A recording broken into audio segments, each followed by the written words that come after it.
শহীদ মিনারে বিগত যে কর্মসূচি ছিল সেটাতেও কথা বলেছি। আল্লাহ পাক এখনো শত বলে বাঁচিয়ে রেখেছে, সুস্থ শরীর নিয়ে আজও হাজির হয়েছে এখানে। হাজার শুকরিয়া মাবুদের কাছে, যিনি আমাকে সৃষ্টি করেছেন এবং যার জন্য আমি আজকে রাজ্জাকের কাছ থেকে রিজেক্ট পাচ্ছি। আল্লাহ, আমাদের তিনটা দাবি, 12/8/2020 চিঠি কেন হইল, কেন হবে? এটা হওয়ার তো কোনো যৌক্তিক নাই। এরপরে আপনার 50% কাউন্ট করে আমাদের জ্যেষ্ঠতার ভিত্তিতে আমাদের প্রমোশন হবে। বাদ পড়া প্রধান শিক্ষকদের অবশ্যই প্রধান শিক্ষক গেজেট করে দিতে হবে। একটাই কারণ, আমরা 30 বছর, 25 বছর, 27 বছর ধরে আমরা প্রধান শিক্ষক। চীনা বাবনের হইতা লাগে না। আমরা প্রধান শিক্ষক, আমরা প্রধান শিক্ষক, আমরা প্রধান শিক্ষক থাকবো, থাকছি এবং ভবিষ্যতেও থাকবো। আল্লাহ পাক আমিনুল চৌধুরী সাহেবের হায়াত দরাজ করুন। আমি গুগল মিটে সবসময় ওনার জন্য দোয়া করি। আজও সিলেট থেকে এসেছি, সিলেটের পূর্ণভূমি থেকে আমার আগমন, অনেক কষ্ট, অনেক পরিশ্রম আমাদের এই ঢাকায় আসতে হলে।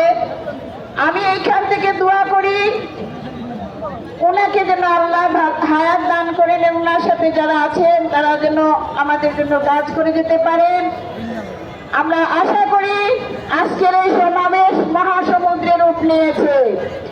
যারা আমাদের এই সমাবেশকে কটাক্ষ করে দেখবে, ছোট করে দেখবে, আমি মনে করি এরা মানুষের জাত না। আমি মনে করি এদের বিবেক বিবেচনা সবকিছু খেয়ে বসেছে। আপনাদের প্রতি আহ্বান থাকবে, আমরা আমিনুল চৌধুরী সাহেবের নেতৃত্বে যেন আমাদের এই বিজয়টা চলে আসে।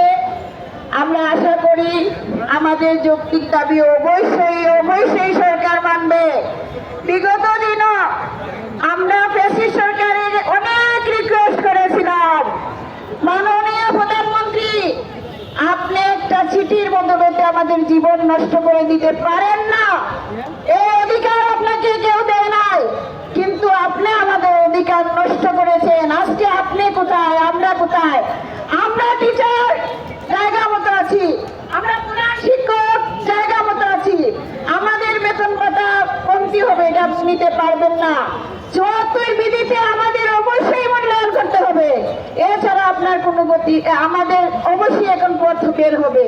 আমি আশা করি আমাদের মাননীয় উপদেষ্টা, প্রধান উপদেষ্টা যদি কোনো প্রাইমারি স্কুলে পড়ে থাকেন, ওনার যদি কোনো প্রাথমিক স্কুলে স্যার থেকে থাকেন, আমি আশা করব আমার প্রধান উপদেষ্টা আমার এই সমাবেশকে মূল্যায়ন করবেন, আমার নেতৃবৃন্দকে মূল্যায়ন করবেন। বিজয়ের মালা পরেই আমরা এখান থেকে যাব ইনশাআল্লাহ। ভালো থাকুন, সুস্থ থাকুন, শুভকামনা। সিলেট থেকে আপনাদের জন্য শুভেচ্ছা। আসসালামু আলাইকুম ওয়া রাহমাতুল্লাহি ওয়া বারাকাতুহু। ধন্যবাদ নাদিরা আপাকে। এ পর্যায়ে